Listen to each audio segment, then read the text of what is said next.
Hallelujah. Praise the Lord. ಮತ್ತಾಯನ ಶುಭ ಸಂದೇಶ 16ನೇ ಅಧ್ಯಾಯ 13ರಿಂದ ಇರುವ ವಾಕ್ಯಗಳನ್ನು ನಾವು ಇಂದು ಧ್ಯಾನಿಸೋಣ.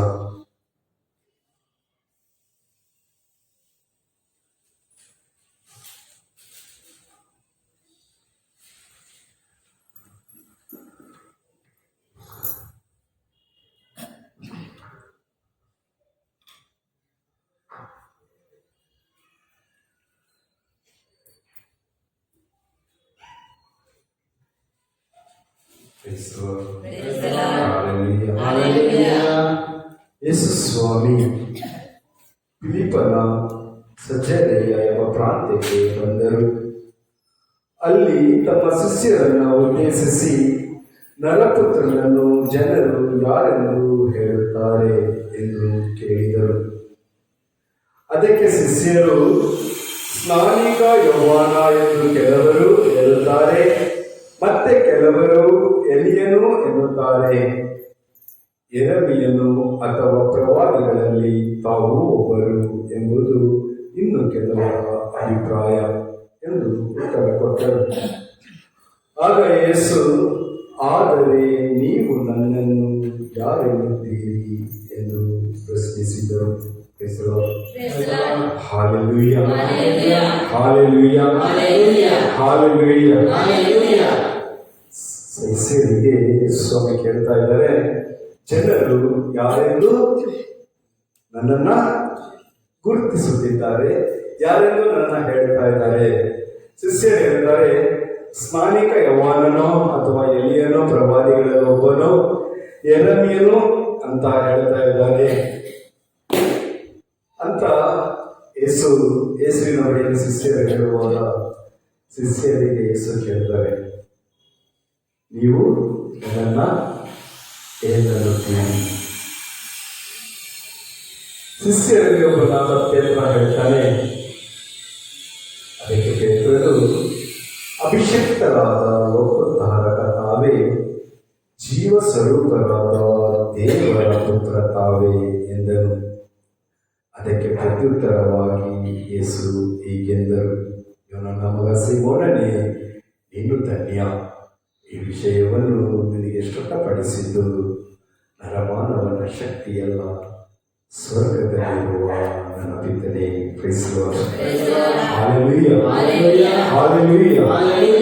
ಸಹೋದರ ಸಹೋದರಿಯರೇ, ಬೈಬಲ್ ಶ್ರೀಗ್ರಂಥದಲ್ಲಿ ನಾವು ಓದುವಾಗಲೂ ಅಥವಾ ಧ್ಯಾನಿಸುವಾಗಲೂ ಈ ವಾಕ್ಯ ಯಾರು ಯಾರಿಗೆ ಹೇಳಿದರು? ಕೆಲವೊಂದು ಸಾಮ್ಯವಾಗಿ ಹೋಗುತ್ತೆ, ಅದನ್ನ ಲೋಗೋಸ್ ಅಂತ ಹೇಳ್ತಾರೆ. ದೇವರ ವಾಕ್ಯ ಹೋಗ್ತಾ ಇರ್ತೀರಿ, ಅದು ಯಾರಿಗೂ ಹೇಳಿದ ಹಾಗೆ ಇರುತ್ತೆ, ಅದನ್ನ ಇಬ್ರಿಯ ಭಾಷೆಯಲ್ಲಿ ಲೋಗೋಸ್ ಅಂತ ಹೇಳ್ತಾರೆ.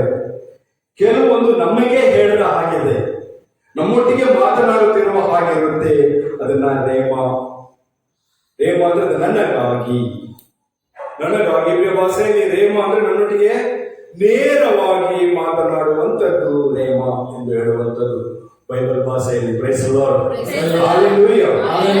ಯೇಸು ಕ್ರಿಸ್ತರ ಹಾಗೆ ಶಿಷ್ಯರನ್ನ ಕೇಳ್ತಾ ಇದ್ದಾರೆ. ಶಿಷ್ಯರು ಅಂದ್ರೆ ಯೇಸು ಕ್ರಿಸ್ತರನ್ನು ಅನ್ವಯಿಸಿ ಹಿಂಬಾಲಿಸಿ ನಡೆಯುವ ಪ್ರತಿಯೊಬ್ಬರು ಅಂದ್ರೆ ನಾವು ಸಹ ಶಿಷ್ಯರೇ. ಪೇತ್ರ ಬರಬೇಕಾದ ಲೋಕೋದ್ಧಾರಕರು ನೀವೇ, ದೇವರ ಪುತ್ರರು ನೀವೇ.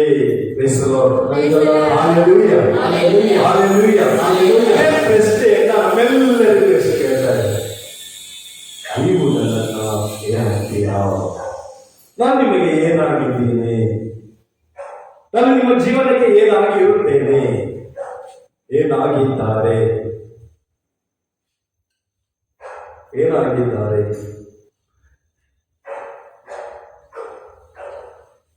ಹೇಳಿ, ಉತ್ತರ ಬರ್ತದೆ. ಅದಕ್ಕೆ ಹೇಳ್ತಾ ಇದ್ದಾರೆ, ಇದು ಮನುಷ್ಯನಿಂದ ಹೇಳಲಿಕ್ಕೆ ಸಾಧ್ಯ ಇಲ್ಲ, ಮನುಷ್ಯ ಶಕ್ತಿಯಿಂದ ಊಹಿಸಲಿಕ್ಕೆ ಸಾಧ್ಯ ಇಲ್ಲ. ಇದು ಪರಲೋಕದಿಂದ ದಿವ್ಯ ಶಕ್ತಿ ನಿನ್ನ ಮೇಲೆ ಬಂದಾಗ ನಡೆಯುತ್ತಾಗುತ್ತದೆ. ಪವಿತ್ರಾತ್ಮ ಭರಿತನಾಗಿರುವಾಗ ಯೇಸು ನನಗೆ ಯಾರೆಂದು ನಾನು ಗುರುತಿಸ್ತೇನೆ, ಯೇಸು ನನ್ನ ಜೀವನಕ್ಕೆ ಯಾರೆಂದು ನಾನು ಅರಿತುಕೊಳ್ಳುತ್ತೇನೆ, ನನ್ನ ಜೀವನದಲ್ಲಿ ಯೇಸುವಿಗೆ ಯಾವ ಸ್ಥಾನವನ್ನು ಕೊಟ್ಟಿದ್ದೇನೆ ಎಂದು ನಾನು ತಿಳಿದುಕೊಳ್ಳುತ್ತೇನೆ. ಇಲ್ಲ ಅಂದ್ರೆ ಯಾವುದು ಅರ್ಥಕ್ಕೆ ಬರೋದಿಲ್ಲ. ಅದಕ್ಕೆ ಪೇತ್ರ ಹೇಳ್ತಾರೆ, ಬರಬೇಕಾದ ಲೋಕೋದ್ಧಾರಕರು ನೀವೇ. ಬೈಬಲಲ್ಲಿ ಅನೇಕ ವ್ಯಕ್ತಿಗಳು ಹೇಳ್ತಾರೆ. ದಾವೀದ ಹೇಳ್ತಾನೆ, ನನ್ನ ಕೋಟೆಯು ಗುರಾಣಿಯು ನೀನೇ ಅಂತ ಹೇಳ್ತಾನೆ.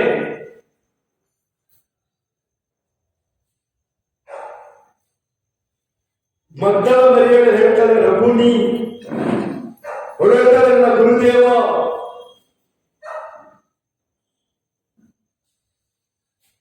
ಸಂತ ಥೋಮಸ್ ಹೇಳ್ತಾರೆ ನನ್ನ ಪ್ರಭುವೇ, ನನ್ನ ದೇವರೇ.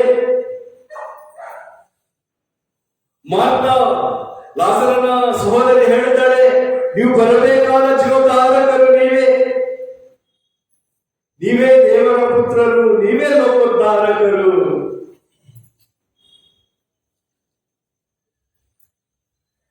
ಬಾರ್ತಿಮಾಯನ ಮಗ ತಿಮಾಯ ಹೇಳ್ತಾನೆ, ತಿಮಾಯನ ಮಗ ಬಾರ್ತಿಮಾಯ ಹೇಳ್ತಾನೆ, ದಾವೀದ ಕುಲಪುತ್ರನೇ, ನಜರೇತಿನ ಯೇಸುವೇ.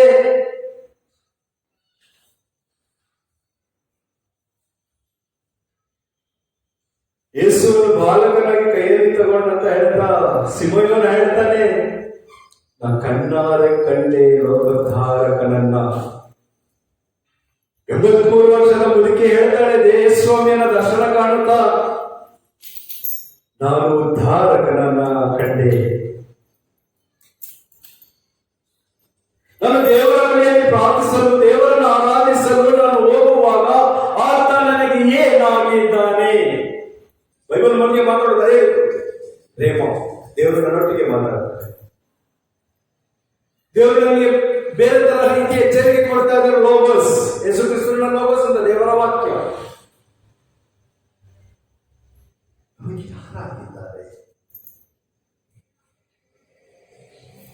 ನನಗೆ ಯಾರು ಯೇಸು ಕ್ರಿಸ್ತರು ಯಾರಾಗಿದ್ದಾರೆ ಎಂದು ಕಂಡು ಹಿಡಿಯದೆ ನಾನು ಆತನನ್ನ ಅಧಿಕಾರಯುತವಾಗಿ ಆತನ ಮುಂದೆ ಮೊಣಕಾಲೂರಿ ಪ್ರಾರ್ಥಿಸಲು ಸಾಧ್ಯವಿಲ್ಲ. 1 ಕೊರಿಂಥಿ 15:19 ಸಂತ ಪೌಲ ಹೇಳ್ತಾನೆ, ಯೇಸು ಕ್ರಿಸ್ತರು ಬರೀ ಲೌಕಿಕವಾದ ಕಾರ್ಯಗಳಿಗಾಗಿ ನಿನಗೆ ದೇವರಾಗಿದ್ದರೆ ನಿನ್ನಂತ ಮೂರ್ಖ ಈ ಪ್ರಪಂಚದಲ್ಲಿ ಯಾರು ಇಲ್ಲ. ಇದು ಕೊಡು, ಅದು ಕೊಡು, ಅದು ಕೊಡು ಅಲ್ಲ.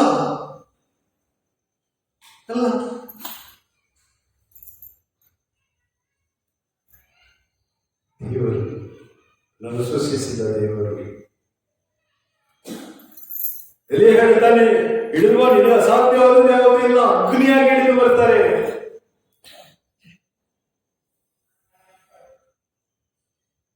ದಾವೀದ ಹೇಳ್ತಾನೆ, ಗೊಲಿಯಾತನ ಮುಂದೆ ನಿಂತು, ಹೇ ನೀನು ನಿನ್ನಲ್ಲಿರುವ ಕಡಗ ಕಟಾರಿಗಳನ್ನ ಹಿಡ್ಕೊಂಡು ಬರ್ತಾ ಇದೆಯಾ? ನಾನು ಸರ್ವಶಕ್ತ ದೇವರನ್ನ ಮುಂದೆ ಇಟ್ಕೊಂಡು ಬರ್ತಾ ಇದ್ದೀನಿ. ನಾವ್ಯಾರನ್ನ ಮುಂದೆ ಇಟ್ಕೊಂಡಿದ್ದೀವಿ? ನನಗೆ ಯಾರು ಯೇಸು ಕ್ರಿಸ್ತರು? ಈ ಪ್ರಶ್ನೆ ಬರೀ ಒಂದು ವಾಕ್ಯದಲ್ಲಿ ಇರಬಹುದು, ಅದು ತುಂಬಾ ಅರ್ಥ ಇದೆ. ನನಗೆ ಯಾರಾಗಿದ್ದಾರೆ? ಯಾರಾಗಿದ್ದಾರೆ?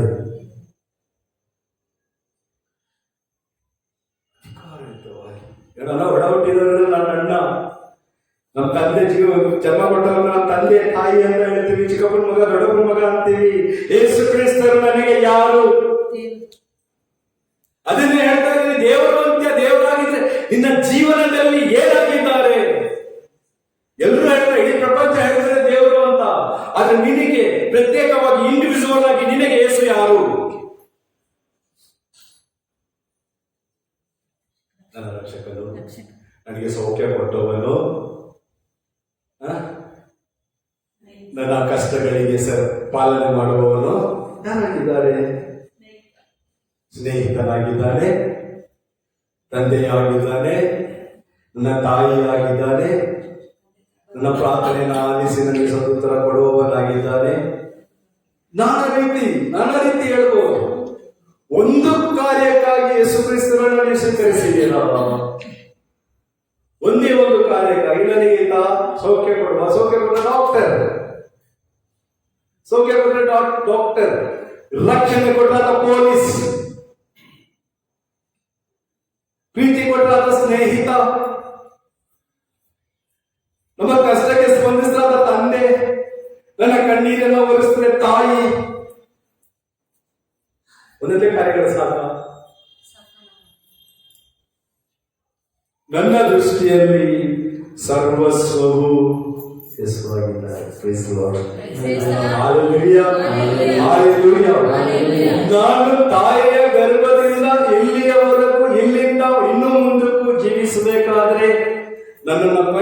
ಪರಿಪಾಲಿಸುವ ಸರ್ವಶಕ್ತನು ಯೇಸು ಕ್ರಿಸ್ತನು. ಆತನಿಲ್ಲದೆ ಜೀವಿತವೇ ಇಲ್ಲ. ಆತನಿಲ್ಲದೆ ನಾನು ಏನು ಮಾಡಲು ಸಾಧ್ಯವಿಲ್ಲ. ಆತನನ್ನು ಹೊರತುಪಡಿಸಿ ನಾನು ಏನು ಮಾಡಿದರೂ ಅದಕ್ಕೆ ಅರ್ಥವೇ ಇಲ್ಲ. ಆತನಿದ್ದರೆ ನಾನು ಪರಿಶುದ್ಧ. ಆತನ ಸ್ನೇಹ ಇದ್ದರೆ ನಾನೊಬ್ಬ ಮನುಷ್ಯ. ಆತನು ನನ್ನನ್ನು ಅನುಗ್ರಹಿಸಿ ಶಕ್ತಿಯಿಂದ ತುಂಬಿದರೆ ನಾನು ನನ್ನನ್ನು ಬೇರೆಯವರಿಗೆ ಕೊಡ್ತೀನಿ. ಆತನಿಂದ ಮಾತ್ರ ಒಳಿತನ ಮಾಡಿಸಲು ಸಾಧ್ಯ. ಆತನಿಂದ ಮಾತ್ರ ಪ್ರೀತಿ ಕೊಡಲು ಸಾಧ್ಯ. ಆತನಿಂದ ಮಾತ್ರ ಸಮಾಧಾನವನ್ನು ಕೊಡಲು ಸಾಧ್ಯ. ಆತನಿಂದ ಮಾತ್ರ ನನ್ನ ಜೀವ ರಕ್ಷಣೆ ಮಾಡಲು ಸಾಧ್ಯ. ಯಾರಿಂದಲೂ ಸಾಧ್ಯವಿಲ್ಲ. ಅದಕ್ಕೆ ಹೇಳ್ತೀನಿ, ಆತನೇ ಸರ್ವಸ್ವ. ಬರಿಗೈಯಲ್ಲಿ ಬಂದಿದ್ದೀನಿ, ನಾ ಹೇಗೆ ಪ್ರಾರ್ಥನೆ ಮಾಡಬೇಕು? ಬರಿಗೈಯಲ್ಲಿ ಬಂದಿದ್ದೀನಿ ಸ್ವಾಮಿ. ನಿನಗೆಲ್ಲ ಗೊತ್ತು. ನನ್ನ ಅಂತರಂಗದಲ್ಲಿರುವಂತಹ ವೇದನೆ ನಿನಗೆ ಗೊತ್ತು. ನಾನು ನಿನ್ನ ಬಳಿ ಹೇಗೆ ಬಂದಿದ್ದೇನೆ ಅಂತ ನಿನಗೆ ಗೊತ್ತು. ಆದ್ರೂ ನಾನು ನಿನ್ನ ಹತ್ರ ಬರಬೇಕಂತ ಒಂದೇ ಉದ್ದೇಶ ನಿನ್ನದಾಯಿತು. ಕಾರಣ ನಿನ್ನ ನನ್ನ ಅತಿಯಾಗಿ ಪ್ರೀತಿಸ್ತಾ ಇದೆಯಾ. ನಿನ್ನ ಪ್ರೀತಿ ನನ್ನನ್ನು ನಿನ್ನತ್ತ ಸೆಳೆದಿದೆ. ನಿನ್ನ ಪ್ರೀತಿ ನಿನ್ನತ್ತ ಸೆಳೆಯದ ಹೊರತು ನಾನು ಬರಲು ಸಾಧ್ಯವಿಲ್ಲ. ಆ ಪ್ರೀತಿಯನ್ನು ಅನುಭವಿಸಿ ನಿನ್ನ ಮುಂದೆ ಬಂದಿದ್ದೀನಿ. ಯೇಸುವೇ, ಎಲ್ಲವನ್ನು ಬಂದ ಸರ್ವಶಕ್ತರು ನೀವೇ. ನನ್ನ ಜೀವನವನ್ನು ನಿಮ್ಮ ಪಾದಕ್ಕೆ ಸಮರ್ಪಿಸಿ ನಿನ್ನ ಚಿಂತನದಲ್ಲಿ ನೆರವೇರಲೆಂದು ಪ್ರಾರ್ಥಿಸಲು ಬಂದಿದ್ದೇನೆ.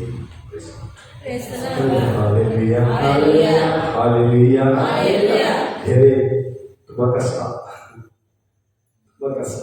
ಪ್ರಪಂಚದಲ್ಲಿ ಸಾರ್ವಜನಿಕ ಜೀವನ ಬೇರೆ, ಆಧ್ಯಾತ್ಮಿಕ ಜೀವನ ಬೇರೆ. ಒಂದೊಂದು ಸಣ್ಣ ಕಷ್ಟಗಳು, ತೊಂದರೆಗಳು ನಮಗೆ ಬಂದಾಗ ಒಬ್ಬೆ ಪಡ್ಕೊಳ್ತೀವಿ. ಯಾಕೆಂದ್ರೆ ನಮಗೆ ಯಾರೂ ಇಲ್ಲ ಎಂಬುವ ಅನಾಥ ಭಾವನೆ. ಯಾರೋ ಮಾತಾಡಿದ್ರು ಅಂತ ನಾವು ನೋವು ಪಡ್ತೀವಿ. ಕಾರಣ ನಮ್ಮನ್ನು ಪ್ರೀತಿಸಕ್ಕೆ ಯಾರು ಇಲ್ಲ ಎಂಬುವ ಮನವ್ಯತೆ. ಯಾರೋ ಏನೋ ನಮಗೆ ಜೀವನದಲ್ಲಿ ಕೇಳು ಮಾಡಿಬಿಟ್ರು, ಅದಕ್ಕಾಗಿ ವ್ಯತೆ. ಅವನಿಗೆ ಪ್ರೀತಿಸೋದಕ್ಕೆ ಶಕ್ತಿ ಇಲ್ಲವಲ್ಲ. ಈ ಎಲ್ಲ ಆಲೋಚನೆಗಳು ಈತನಿಗೆ ನನ್ನ ಜೀವನದಲ್ಲಿ ಸಕಲವೂ ಆತನೇ ಎಂದು ಸ್ಥಾನ ಕೊಡದೇ ಇರುವ ಕಾರಣ ನಾವು ಫೈಟ್ ಮಾಡ್ತೀವಿ. ನಾವೇನು ನಮಗೆ ಯೋಚನೆ ಮಾಡ್ತೀವೋ, ನಾವು ಅವನ ಮನೆ ಕಟ್ಟಿದ, ಅವನ ಕಾರ್ ಇಸ್ಕೊಂಡ, ಅವನು ಒಳ್ಳೆ ಜಾಬಲ್ಲಿದ್ದಾನೆ, ಅವನು ಇದು ಮಾಡ್ತಾ ಇದ್ದಾನೆ, ಅವನಿಗೆ ಅವನೇ ಹಂಗವನೇ ಹಂಗವನೇ ಹಂಗವನೇ ಹಂಗೇ ಇದ್ದಾನೆ. ನಾವು ಹೆಂಗಿದ್ದೀವಿ?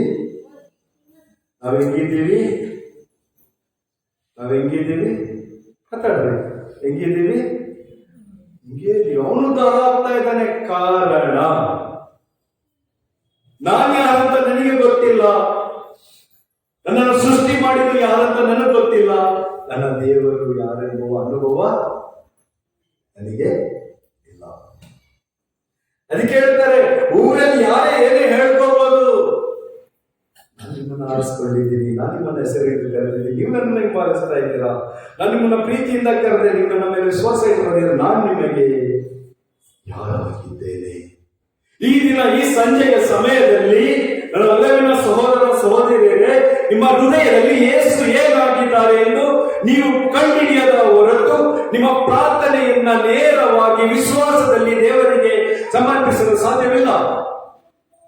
ಯಾಕೆಂದ್ರೆ ಏಕ ಮನಸ್ಸಿನಿಂದ ನಾನು ನನ್ನ ವಿಷಯಗಳನ್ನೆಲ್ಲ ಹೇಳಲು ನನ್ನನ್ನು ಪ್ರೀತಿ ಮಾಡುವ ವ್ಯಕ್ತಿ ಹತ್ರ ಮಾತ್ರ, ನನ್ನ ನಂಬಿರುವ ವ್ಯಕ್ತಿ ಹತ್ರ ಮಾತ್ರ. ಅಂತ ನಂಬಿಕಸ್ಥನು ಒಬ್ಬನೇ ಒಬ್ಬ ಕ್ರಿಸ್ತ. ಆಶ್ರಯಿಸಿಕೊಳ್ಳಬೇಕು. ಒಂದು ಚಾಪ್ಟರ್ ಬೈಬಲ್ ನಾನು 4 ಸಲ ಇಲ್ಲ 5 ಸಲ ಓದುವಾಗ ಅದರ ಮೂಡಲ್ಲಿ ಮಾತಾಡುತ್ತೆ. ಅದು ಮಾತಾಡುವಾಗ ಮುಸೋದೇನೋ ನಾವು ಅನುಭವಿಸ್ತೀವಿ. ಒಂದು ಸಿನಿಮಾ 4 ಸಲ ಕೇಳ್ತೀವಿ, ಒಂದು ಸೀರಿಯಲ್ 25 ಸಲ ನೋಡ್ತೀವಿ. ಇದು HDಯಲ್ಲೋ ಪಚಿಡಿಯಲ್ಲೋ ರಾತ್ರಿ ನಾವು ಬೆಳಿಗ್ಗೆ ರಾತ್ರಿ ನೋಡಿಲ್ಲ, ಈಗ ನೋಡೋಣ, ಕೆಲ್ಸಕ್ಕೆ ಹೋಗ್ತಾ ಇದ್ದೇನೆ, ಬಸ್ಸಲ್ಲಿ ಕೂಡ ಬೈ ಮಾಡ್ಕೊಡೋದು, ಸೀರಿಯಲ್ ನೋಡೋದು. ಬಸ್ ಯಾವಾಗ ಬಿಟ್ಟು ಸತ್ತು ಹೋಗ್ತೀವಿ ಆ ಕ್ಷಣ. ಆತ್ಮಕ್ಕೆ ರಕ್ಷಣೆ ಯಾರು? ನಮ್ಮ ಆತ್ಮಕ್ಕೆ ರಕ್ಷಣೆ ಯಾರು? ಅದನ್ನ ಮರೆತು ಬಿಡ್ತೀವಲ್ಲ. ಪ್ರಾಪಂಚಿಕ ಎಲ್ಲ ಕಾರ್ಯಗಳನ್ನ ಮಾಡ್ತೀವಿ. ಪ್ರಪಂಚದಲ್ಲಿ ನಮ್ಮನ್ನ ಅನುಗ್ರಹಿಸಿದವರನ್ನ ಮರೆತು ಬಿಡ್ತೀವಿ. ಅದಕ್ಕೆ ಈ ವಾಕ್ಯ ಕೇಳ್ತಾ ಇದೆ, ನನಗೆ ನಿನಗೆ ನಾನು ಯಾರಾಗಿದ್ದೇನೆ. ಒಂದೊಂದು ವ್ಯಕ್ತಿಗೂ ಇಲ್ಲಿ ಶಿಷ್ಯರನ್ನ ಮಾತ್ರ ಹೇಳ್ತಾ ಇಲ್ಲ, ಅಲ್ಲಿ ಹೇಳ್ತಾ ಇರೋದು ಮಾತು, ನಿಮಗೆ ನಾನು ಯಾರಾಗಿದ್ದೇನೆ, ನೀವು ನನ್ನನ್ನ ಏನಂತೀರ?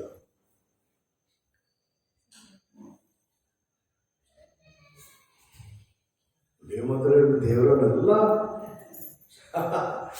ನನಗೆ ಏನಾಗಿದ್ದಾರ ಅನುಭವಿಸ್ಬೇಕು.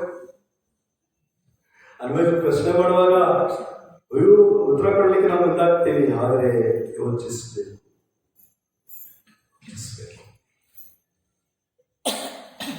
ನನ್ನ ಈ ಸ್ಥಿತಿ ಹೀಗೆ ಇರಬೇಕು ಅಂತ ಅವರು ಬಯಸಿದರೆ ಈ ಸ್ಥಿತಿಯಲ್ಲಿ ನಾನು ಜೀವಿಸುವ ಕೃಪೆ ನೀಡಿ. ಪ್ರಾರ್ಥಿಸುವವನಾಗಬೇಕಾದ್ರೆ ಆತನನ್ನು ನಾನು ಅನುಭವಿಸಬೇಕು. ನನಗೆ ಯಾರೋ ಕೇಳಿ ಮಾಡ್ತಾ ಇದ್ರು, ಅವನಿಗೆ ಗೊತ್ತಿಲ್ಲದೆ ಮಾಡ್ತಾ ಇದ್ದಾನೆ ಪ್ರಭುವೇ, ಆತನನ್ನ ಕ್ಷಮಿಸಿ ಪ್ರಾರ್ಥಿಸುವ ಕೃಪೆ ನೀಡಿ ಅನ್ನುವಾಗ ಆ ಯೇಸು ನನ್ನಲ್ಲಿ ತುಂಬಿರ್ತಾರೆ. ಯೇಸು ನನ್ನಲ್ಲಿ ಯಾರಾಗಿದ್ದಾರೆ ಎಂಬುವ ಆ ಕಾರ್ಯವನ್ನ ನಾನು ನನ್ನ ನಡತೆಯಲ್ಲಿ, ನನ್ನ ಜೀವನದ ಹಾದಿಯಲ್ಲಿ ಪ್ರದರ್ಶಿಸುತ್ತೇನೆ. ನನ್ನಲ್ಲಿ ಯೇಸು ಅಡಕವಾಗಿದ್ದಲ್ಲಿ ನನ್ನನ್ನು ಕಾಣುವವರು, ನನ್ನನ್ನು ಮಾತಾಡುವವರು, ನನ್ನಲ್ಲಿ ಸ್ನೇಹ ಮಾಡುವವರೆಲ್ಲರಿಗೂ ದೈವ ಕೃಪೆ ತುಂಬುತ್ತೆ. ನಮಗೇನೋ ಒಂದು ವಿಶೇಷತೆ ಇರುತ್ತೆ, ನಮಗೆ ವಿಶೇಷತೆ ತುಂಬಿ ತುಳುಕುತ್ತೆ. ದೇವರನ್ನು ಆರಾಧಿಸುವ ಪ್ರತಿಯೊಬ್ಬರ ಮುಖವನ್ನು ನೀವು ದೃಷ್ಟಿಸಿ ನೋಡ್ರಿ, ಅವರಲ್ಲಿ ಒಂದು ವಿಶೇಷವಾದ ಕೃಪೆ ಇರುತ್ತೆ. ಆ ಕೃಪೆ ಇರುವ ವ್ಯಕ್ತಿಯಲ್ಲಿ ಪರಿಶುದ್ಧಾತ್ಮರು ತುಂಬಿರ್ತಾರೆ. ಆ ದಿವ್ಯಶಕ್ತಿ ನಮ್ಮಲ್ಲಿ ನೆಲೆಗೊಂಡಿರುವಾಗ ನನ್ನ ಎಲ್ಲಾ ಸಂದರ್ಭಗಳಲ್ಲಿಯೂ ನನ್ನನ್ನು ಬಲ್ಲವಂತ, ನನಗೆ ಎಲ್ಲವನ್ನು ಕೊಡುವಂತಹ, ನನ್ನ ಪ್ರಾರ್ಥನೆಯನ್ನು ಆಲಿಸುವಂತಹ ದೇವರು ಯೇಸು ಪ್ರಭು ಎಂದು ಆತನ ಬಳಿಗೆ ನಾವು ಹೋಗ್ತೀವಿ. ನಾವು ಕೊಡುವ ಪ್ರಥಮ ಸ್ಥಾನ ಯೇಸುವಿಗಾಗಿದ್ದಲ್ಲಿ ಯೇಸುವಿನ ಪ್ರಶ್ನೆಗೆ ನಾವು ಉತ್ತರ ಕೊಡ್ತೀವಿ. ಈ ಪ್ರಪಂಚದಲ್ಲಾಗಲಿ ಯಾವ ಕಾರ್ಯಗಳಲ್ಲಾಗಲಿ ನನಗೆ ಎಲ್ಲವನ್ನ ದಯಪಾಲಿಸಲು ನೀವು ಮಾತ್ರವೇ ಶಕ್ತರು. ಅದಕ್ಕೆ ನಾನು ಹೇಳಿದೆ, ಸರ್ವಸ್ವವು ಯೇಸುವಾಗಿದ್ದಾರೆ. ಸಹೋದರ ಸಹೋದರಿಯರೇ, ನಾವು ದೇವರು ಎಂದು ಹೇಳ್ತೇವೆ, ಎಲ್ಲರೂ ದೇವರು ಅಂತ ಹೇಳ್ತಾರೆ. ಆ ದೇವರಿಗೆ ಒಂದು ಹೆಸರಿದೆ, ಆ ದೇವರಿಗೆ ಒಂದು ಹೆಸರಿದೆ.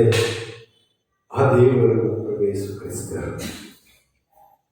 ಆ ಪರಮ ತ್ರಿತ್ವದಲ್ಲಿ ಒಬ್ಬರಾದ ದೇವರ ವಾಕ್ಯವು ಅವರೇ, ಪರಿಶುದ್ಧಾತ್ಮರು ಅವರೇ, ಆ ಪರಿಶುದ್ಧ ದೇವರ ಪುತ್ರನು ಅವರೇ. ಈ ಪರಮ ತ್ರಿತ್ವರಾದ ದೇವರು ಮನುಷ್ಯಾವತಾರದಲ್ಲಿ ಬಂದು ಮನುಷ್ಯನನ್ನು ಉದ್ಧರಿಸಿ ಯುಗ ಅಂತ್ಯದವರೆಗೂ ನಾನು ನಿಮ್ಮೊಡನೆ ಇರುವೆನು, ಭಯ ಪಡಬೇಡ ಎಂದು ಹೇಳಿದ ಒಬ್ಬರೇ ಒಬ್ಬರು ದೇವರೆಂದರೆ ಯೇಸು ಪ್ರಭು. Praise Lord. Hallelujah, hallelujah, hallelujah, hallelujah. ಸಹೋದರ ಸಹೋದರಿಯರೇ,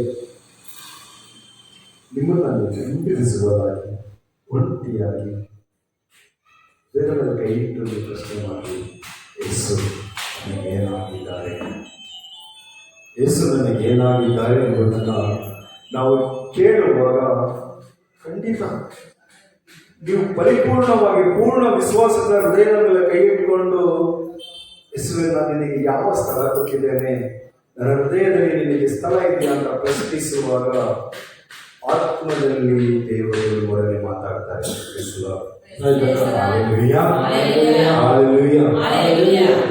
ಈ ಆತ್ಮದಲ್ಲಿ ದೇವರು ನಮ್ಮೊಡನೆ ಮಾತನಾಡುವಾಗ ನಾವು ಪ್ರಾರ್ಥನಾ ವೀರರಾಗಿ ಮಾತಾಡ್ತೀವಿ. ಈ ಪ್ರಾರ್ಥನೆ ನಾವು ಮಾಡಬೇಕಾದ್ರೆ ಆತನ ಮೇಲೆ ಒಂದು ನಂಬಿಕೆ ಇರಬೇಕಲ್ವ. ಆತ ಯಾರೆಂದು ನಾವು ತಿಳ್ಕೊಳ್ಬೇಕು. ಕಳೆದ ವಾರ ಪ್ರಾರ್ಥನೆ ಬಗ್ಗೆ ಹೇಳಿದೆ, ಪ್ರಾರ್ಥನೆ ಹೇಗೆ ಮಾಡುವುದು ಅಂತ. ಆ ಪ್ರಾರ್ಥನೆಯ ಅನುಭವ ನನಗೆ ಆಗಬೇಕಾದ್ರೆ ಆ ಪ್ರಾರ್ಥನೆಯನ್ನು ಆಲಿಸುವ ನನ್ನ ಪ್ರಭು ನನಗೆ ಏನಾಗಬೇಕು. Praise the Lord. Hallelujah. Hallelujah. ಕಣ್ಣುಗಳನ್ನು ಮುಚ್ಚೋಣ. ಆಪ್ತರಿಗೆ ನಮ್ಮನ್ನು ಒಪ್ಪಿಸಿಕೊಳ್ಳೋಣ. ನಿಮ್ಮನ್ನು ಸರ್ವಸ್ವವಾಗಿ ಸ್ವೀಕರಿಸುವಂತೆ ನಮಗೆ ಕೃಪೆ ನೀಡಿ ಪ್ರಭುವೇ. ನಿಮ್ಮ ದಿವ್ಯ ಅನುಗ್ರಹವು ನಮ್ಮ ಮೇಲೆ, ನಮ್ಮ ಕುಟುಂಬದ ಮೇಲೆ ಇಳಿದು ಬರಲಿ. ಈ ಸಂಜೆಯ ಸಮಯದಲ್ಲಿ ಕರ್ತನೇ, ನಮ್ಮನ್ನು ನಮ್ಮ ಕುಟುಂಬಗಳನ್ನು ನಿಮಗೆ ಒಪ್ಪಿಸಿಕೊಡುತ್ತೇವೆ. ನೀವೇ ನನಗೆ ಸರ್ವಸ್ವವೆಂದು ನಾನು ಪ್ರಾರ್ಥಿಸಲು ಕೃಪೆ ನೀಡಿರಿ. ನಮ್ಮೆಲ್ಲರನ್ನ ಈ ಸಂಜೆಯ ಸಮಯದಲ್ಲಿ ಪರಿಶುದ್ಧ ದೇವರೇ ನಿಮ್ಮ ಕರೆಗಳಲ್ಲಿ ಉಪಯೋಗಿಸಿ ಒಪ್ಪಿಸಿಕೊಡುತ್ತಾ ಪ್ರಾರ್ಥಿಸುತ್ತೇವೆ. ಇಲ್ಲಿ ಬಂದಿರುವ ಪ್ರತಿಯೊಬ್ಬರನ್ನು ನೀವು ಅನುಗ್ರಹಿಸಿರಿ, ಆಶೀರ್ವದಿಸಿರಿ. ಅವರ ಹೃದಯದಲ್ಲಿರುವ ಎಲ್ಲ ವೇದನೆಗಳು ಬಿಟ್ಟು ಹೋಗಲಿ. ಶಾರೀರಿಕವಾಗಿ, ಆಂತರಿಕವಾಗಿ ಅವರಿಗೆ ಸೌಖ್ಯವಾಗಿ ಅನುಗ್ರಹಿಸಿರಿ. ಎಲ್ಲರನ್ನು ಒಪ್ಪಿಸಿಕೊಡುತ್ತಾ ಯೇಸು ಕ್ರಿಸ್ತರ ನಾಮದಲ್ಲಿ ಬೇಡಿದ್ದನ್ನು ಅಂದುಕೊಂಡಿದ್ದೇವೆ. ಜೀವದ ಒಡೆಯನೇ,